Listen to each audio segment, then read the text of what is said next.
I was working with a girl. And I'm working now as an optometrist for 10 years. And I'm kind of like met a girl and I made a kind of like a specific test with her. And it was very interesting.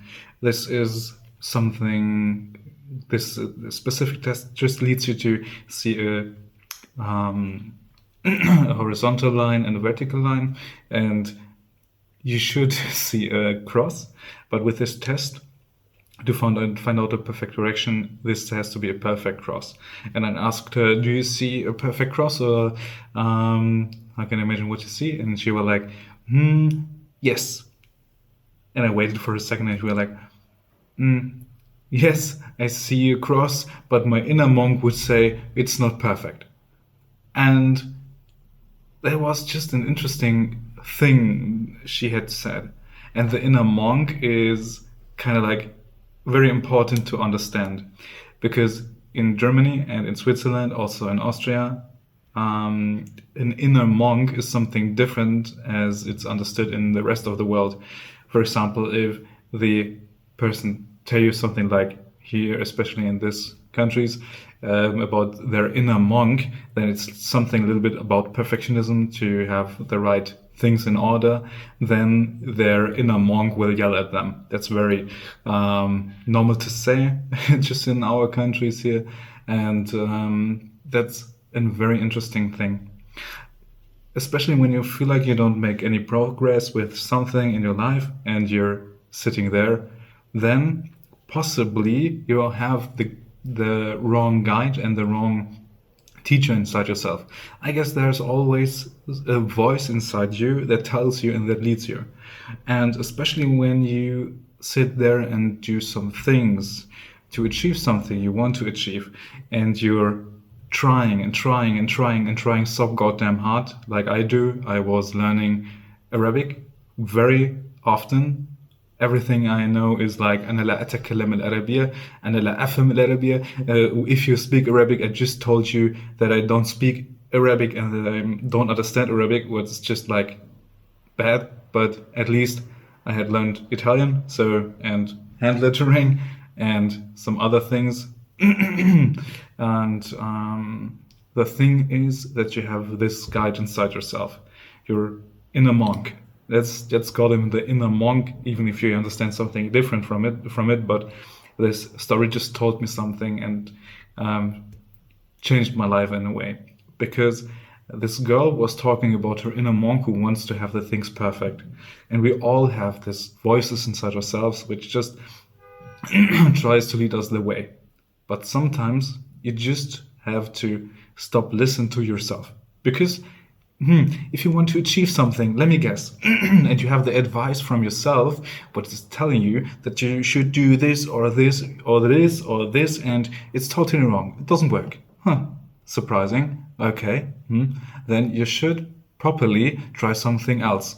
Even when your inner monk or your inner guide or whatever tells you to do something, to do the same again and the same again and the same again. That's not how things work. Things work like, if it doesn't work, then I do something else. Basically, that's the thing what we have to do when something doesn't work as we expected. But souls doesn't work like this, I know. You have to find your inner guidance and to get a little bit deeper to yourself, to understand in yourself that there is something that wants you to lead in a specific direction, and to overcome this, to just say stop to your inner monk doing crazy things. It's just like the 80-20 rule. I guess you know it, that 80% of outcome comes from 20% of work or whatever. It's just like that the inner monk, as it is called in our country, as I told you, wants to have this 20%. And this 20% is just, if you're into self-improvement for a longer time, then you're quite well at knowing that this isn't the best way to do it, because the more you be a perfectionist, especially when you don't start things, You don't start, so you're sitting there doing nothing, achieving nothing, and be like, "Yeah, this is great. Yeah, thumbs up. I will achieve as hell many things. Great." Bullshit. You won't achieve nothing if you don't stop listening to the things that made you what you are. That's basically what you don't want to hear, but what you have to hear. It's just like that there is this guidance inside you. What, sure, maybe, no, no, no. You should just shut the fuck up, because the more you try to put your trust inside of things that doesn't work, the longer you will just stay what you are. And also, there are some people who be like, no, I don't want to change my identity. Your inner guidance doesn't have really necessary to do something with your identity. Not really. Sometimes yes, sometimes no. It's a little bit difficult to differentiate, but finally, you have to understand that not everything what your heart craves is everything a good thing. Our heart also craves sugar as hell, and junk food as hell, and being lazy, and I don't know. Okay, possibly if you want to be lazy, sure, resting is something important sometimes. I know, but basically the thing is that sometimes that what we want is not good. Yes, we want so many crazy things that aren't good for us, and just the way is to shut these things down, and also to try to find a new guidance on this, a new guidance at yourself.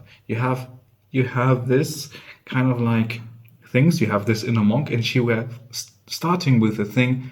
Yes, it's a cross, and later she was like, but my inner monk, and this is the point, which is really really incredibly interesting, because this inner monk changed a thing, but firstly she was like, yes. So basically, there is something what Friedrich Schulz von Thun just called inner pluralism. What inner pluralism? Yes, the inner team, which is just like that you have this kind of like sides in yourself, which shapes what you think and what you do, because they're working together. And this it is in perfect example what happened here.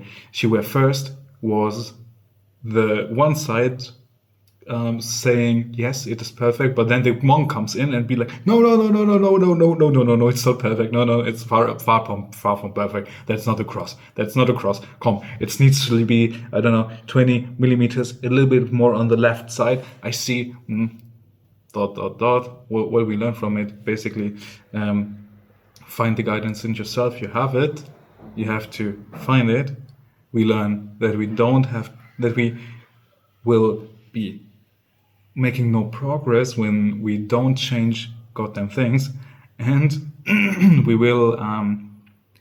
we should stop trusting things that doesn't work, even when our heart is telling us that it's good or that it's wonderful.